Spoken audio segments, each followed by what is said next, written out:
Dengar baik-baik, bukan Nas'at Latif bilang, Bu. Nabi, andai saja boleh manusia sujud kepada sesamanya manusia, maka kalian istri saya wajibkan cium kakinya itu suaminya. Kenapa? Karena ibu harus tahu.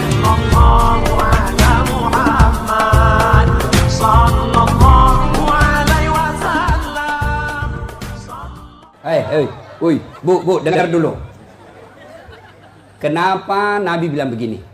Andai saja boleh manusia sujud kepada sesamanya manusia, maka istri saya wajibkan sujud depan suaminya.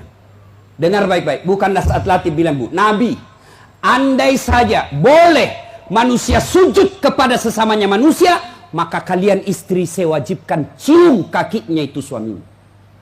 Kenapa? Karena ibu harus tahu, dosa ibu kami para suami yang tanggung. Beda kami laki-laki dengan ibu. Ibu bikin dosa, ibu tidak puasa, ibu tidak sholat, meskipun suaminya ulama, suaminya penceramah, suaminya Senin Kamis puasanya, tahajud tiap malam, suaminya hafal Quran, tapi istrinya tidak baik agamanya. Kata Allah, ku ampusakum wa ahlikum narani. Kau suami, pimpin itu istrimu masuk neraka. Beda ibu-ibu, ditanggung oleh kami laki-laki. Suaminya tukang judi, suaminya pengedar narkoba, suaminya peselingkuh, suaminya pemakan haram, tapi istrinya istrinya baik, rajin sholat, taat sama suaminya, perintah suaminya diikuti.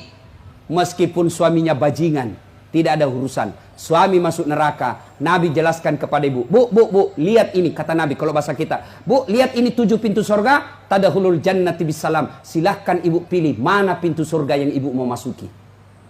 Itu enaknya jadi perempuan, ditanggung dosanya sama laki-laki. Beda kami laki-laki, ibu tidak tanggung dosa kami. Maka ibu-ibu, yang pertama tujuan suami itu bukan cari nafkah. Ibu yang perlu cari dari suami bukan mendidik yang utama, tapi yang utama adalah cari ridhanya suami. Jangankan ibu keluar rumah, Senin Kamis saja diharamkan oleh Allah apabila tanpa izin suami. Saya ulang, jangankan keluar rumah, Senin Kamis ibu puasa sunnah tanpa izin suami, haram puasa itu, Bu. Contoh, pengantin baru, suaminya cuti 3 hari, istrinya langsung, Bang, saya puasa Senin Kamis ya. Kata suaminya, saya sengaja cuti ini karena saya mau dapat jatah siang-siang. Tidak boleh ibu puasa tanpa izin, ya. Jelas? Jelas ibu? Jelas? Dengar lagi. Ada orang bertetangga, marah ini tetangga, lapor sama Nabi. Apa pasalnya? Sakit ini bu tetangganya, dia datang panggil anaknya, seorang perempuan. Bu, ibu mamanya lagi sakit, datang ki pergi lihat ki. Apa kata ini ibu anaknya?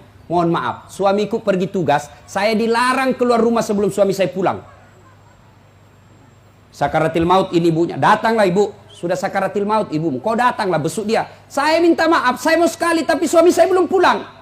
Akhirnya meninggal, mau dimakamkan, datang lagi. Bu, sudah meninggal ibumu, kau datang yang terakhir kalinya. Mohon maaf, saya cukup berdoa. Kenapa? Suami saya belum pulang, saya tidak berani tinggalkan rumah. Marah yang manggil-manggil, dia pergi lapor sama Nabi. Ya Rasulullah, tetanggaku keterlaluan. Dari sakit, sakaratil maut sampai meninggal, tidak datang lihat ibunya. Saya 3 kali datang memanggilnya. Kenapa kata Nabi? Dia dipesan sama suaminya, jangan keluar rumah sebelum pulang. Mendengar ini, apa Nabi marah? Subhanallah, Nabi justru menjelaskan, alhamdulillah diampuni seluruh dosa ibu yang meninggal karena punya anak yang taat sama perintah suaminya. Ada ibu-ibu Bayangkari begitu sih? Ada? Yang banyak saya lihat baru 10 menit pergi suaminya juga keluar juga dia Pak. Dia tawaf satu komplek. Dia kelilingi satu komplek. Masya Allah. Ya, alangkah bahagianya kita suami pergi menjalankan tugas sebagai aparat negara. Lalu istrinya sholat duha 8 rakaat. Selesai sholat duha dia kirimkan SMS suaminya. Pak, jangan menghalalkan segala cara. Rezeki sudah Allah tentukan. Meskipun bapak kejar kalau bukan rezeki, bapak tidak akan masuk. Tapi meskipun bapak tidak kejar setengah mati, kalau rezeki bapak pasti masuk.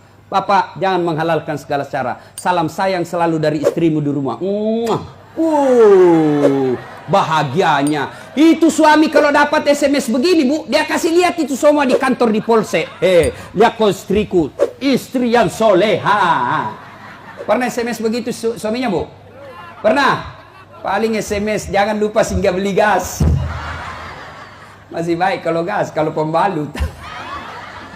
Saya pernah rasakan ini, Pak. Saya pulang takziah malam-malam, tiba-tiba mamanya cek SMS. Ustadz, habis pembalut. La haula wala quwwata illa billah. Saya singgah di warung, saya berdoa, mudah-mudahan tidak ada yang kenal saya. Begitu saya bayar, tiba-tiba ada ibu bilang, Ustadz beli pembalut. Langsung aku bilang, biar mi daripada saya melahirkan. Pak, Bapak juga jangan tipu suami istri. Pak, jangan pernah nipu istri. Alasan rapat, ternyata pergi merapat. Saya dipanggil komandan, ini namanya istri kasihan kalau sudah lapor, komandan, iya Pak silakan lari, ternyata pergi merapat. Pak, kadang saya ditanya, Ustadz kenapa pangkat golongan saya tidak bisa sekali baik Ustadz, rezeki saya bilang Bapak dosa sama istri. Gimana Allah mau bukakan pintu rezeki kalau orang yang setia menunggu Bapak di rumah Bapak khianati? Ya? Masih ingat waktu menikah? Apa kita ucapkan waktu menikah? Bapaknya bilang begini yang perempuan, saya nikahkan engkau dengan anak gadisku ini dengan mahar tunai karena Allah. Siapa yang kita jadikan mahar? Siapa yang kita jadikan jaminan? Tunai karena Allah. Kita ambil anak gadisnya orang, dihalalkan anak gadisnya orang atas nama Allah. Allah yang kita jadikan jaminan. Kapolres saja Bapak jadi jaminan. Kalau Bapak salah gunakan, dipindah Bapak, Pak. Kalau perlu dipecat. Saya atas nama Kapolres ini diminta untuk, padahal itu bohong. Marah Kapolres, Pak. Apalagi Allah. Maka Bapak kalau sengsara hidupnya, susah rezekinya, koreksi. Mungkin Bapak terlalu banyak mengkhianati istri. Gimana Allah mau bukakan pintu rezeki? Kalau istri suka marah-marah, Bapak, kalau istri suka marah-marah, rumusnya diam. Jangan, kalau istri marah, minta penjelasan, lebih diam. Kalau perlu makan obat tidur. Karena itu perempuan kalau dia sudah marah, dijelaskan, tidak jalan otaknya, Pak. Apalagi kalau dia bilang, pokoknya, sudah diam saja, Pak. Dijelaskan tidak masuk akal. Sudah dijelaskan, tidak ungkit lagi yang 10 tahun yang lalu. Kenapa dua? ini semua ini. Sudah lewat 7 tahun, masih tidak ungkit-ungkit lagi. Pada dia bilang, sudah mindak mi berhenti mak. Bertengkar, itu dulu. Maka lebih Bapak minum obat tidur. Kalau dia ngomel, Pak, maklumi saja. Kenapa? Dengar baik-baik. Ada sahabat Nabi, waktu itu Umar bin Khattab presiden. Suka ngomel dan marah istrinya. Maka suaminya mau lapor sama Umar supaya dipanggil, dimarahi sama Umar, presiden. Begitu dia mau lapor sama Umar, dekat dari rumah Umar, dilihatnya Umar juga dimarahi sama istrinya. Pulang dia bilang, presiden aja dimarah, pulang dia. Besok ketemu sama Umar, ya Amirul Mukminin, saya lihat Anda kemarin marah-marah sama istri, diam-diam saja, senyum. Dengar bapak-bapak, dengar para lelaki. Apa jawaban Umar? Begitulah cara saya berterima kasih kepada istriku yang telah hamil, melahirkan dan menyusui anak saya. Jangan lupa subscribe, like, and share.